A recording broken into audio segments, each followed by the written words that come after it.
इस सदी को, भारत की सदी, हमारी युवा पीढ़ी को ही बनाना है। आप जो भी करिए, जो भी फैसला लीजिए, उसमें जरूर सोचिए कि इससे देश का क्या हित होगा। स्वामी विवेकानंद जी कहते थे कि हमारे युवाओं को आगे आकर राष्ट्र का भाग्य विधाता बनना चाहिए।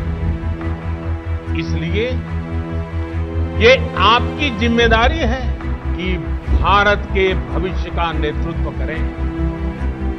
और आपकी ये जिम्मेदारी देश की राजनीति को लेकर के भी है, क्योंकि राजनीति, पॉलिटिक्स देश में सार्थक बदलाव लाने का एक सशक्त माध्यम है।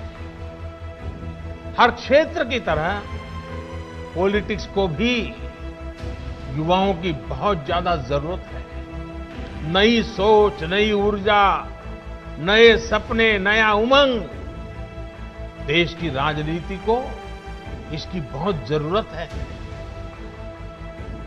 पहले देश में ये धारणा बन गई थी कि अगर कोई युवक राजनीति की तरफ रुख करता था तो घर वाले कहते थे कि अब बच्चा बिगड़ रहा है, क्योंकि राजनीति का मतलब ही बन गया था झगड़ा, फसाद, लूट, खसोट, भ्रष्टाचार, न जाने क्या क्या लेबल लग गए थे।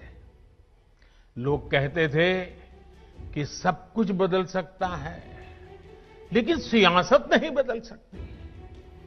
अब जनप्रतिनिधि भी ये समझने लगे हैं कि अगले चुनाव में जाना है तो सीवी स्ट्रांग होनी चाहिए, कामों का हिसाब पुख्ता होना चाहिए, राजनीति में ज्यादा से ज्यादा संख्या में आए, बढ़ चढ़ करके हिस्सा ले, लेना पाना बनने के इरादे से नहीं, कुछ कर गुजरने के इरादे से आइए।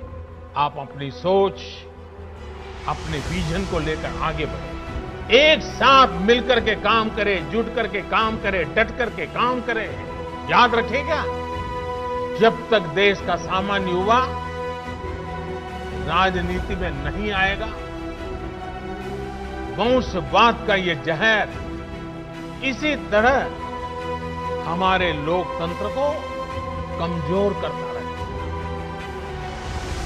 इस देश के लोकतंत्र को बचाने के लिए आपका राजनीति में आना जरूरी है।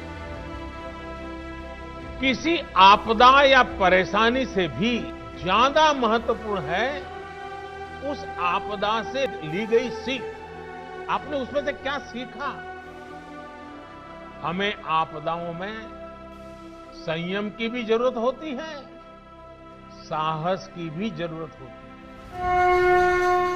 आपदा हमें ये सोचने का भी अवसर देती है कि जो बिगड़ा है हम वही दोबारा बना लें या नए सिरे से एक नए निर्माण की नींव रखें।